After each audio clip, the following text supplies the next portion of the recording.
All right, I'm going to start this by saying I am not a DraftKings expert in the least, right? I make a little bit of money on there, but nothing serious. I wouldn't consider myself even good at it. Maybe average at best. I usually play friends and whatever, playing for a few bucks, and that's it.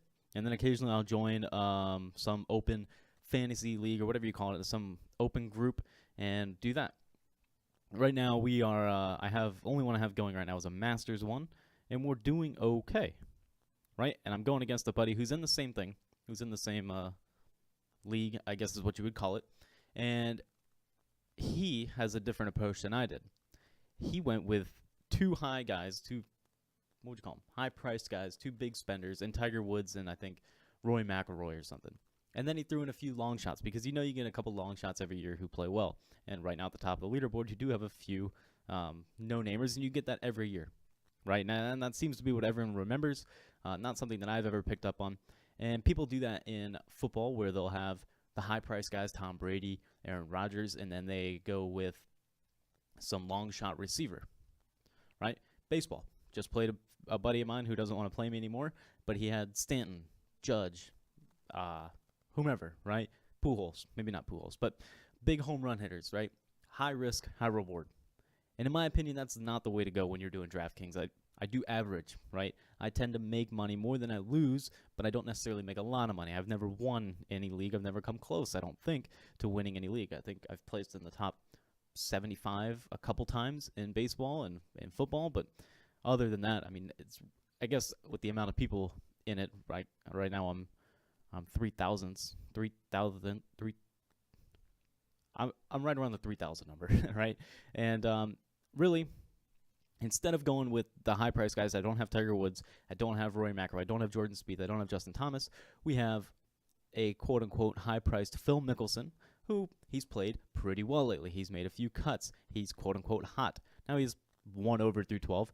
We have Bubba Watson, another guy, doing okay. And then we got your mid-range guys who have played consistent, and they might not win it, but they are very consistent. And actually, two of my guys might win it now that I look at it. Henrik Stenson, he's tied for first at 300, and Patrick Reed is tied for first at 300. Two guys who've been playing pretty well lately, and they are what you would consider average. Those are your average guys. So that's a big thing to look at. A bunch of average spread out across the board. Now, for football, it's a little bit different, right? And the one piece of advice for football I can tell you is don't worry about the quarterback. The quarterback should not be the position you pay all the money for. Every now and then you'll get a guy who throws 5 touchdowns in a game, but that's going to happen every now and then. You're not going to get consistent play out of that. Spend your money on your receivers. Spend your money on your running backs, and then tight end. Tight end should always be you should always get one of the best tight ends in the league. Don't settle for your tight end. You need to get points in that position. A great running back and a great tight end, and then the rest can fill in, right? You know guys that are going to play well, even if they're not Odell Beckham, or even if they're not Aaron Rodgers. I'll use that example again, right? Even if they're not them, you can still find a serviceable Blake Bortles, Jameis Winston, who are a lot cheaper, and you can spend more money on more players, right? You don't want to have to handicap your running back situation with a guy who only gets half the carries, right? And in baseball, it's the same thing. The home run hitters are all fine and well, and maybe pick up a 3-hole hitter on some team that's not the Yankees or the Red Sox, right? Pick a different team. A guy who might hit a home run, but you know he's probably going to get on base.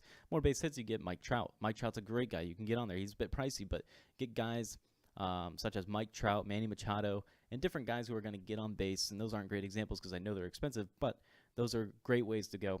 Again, I'm no expert. I just make a little bit of money on here. I think I've put in a little bit, and I don't think I've probably made one deposit since then. But other than that, that's a great way to go. And I'll probably do a review on FanDuel and DraftKings here shortly. My name is Cody. You can find me on Twitter at CTibbs81. That's CTIBBS81. Thanks for watching.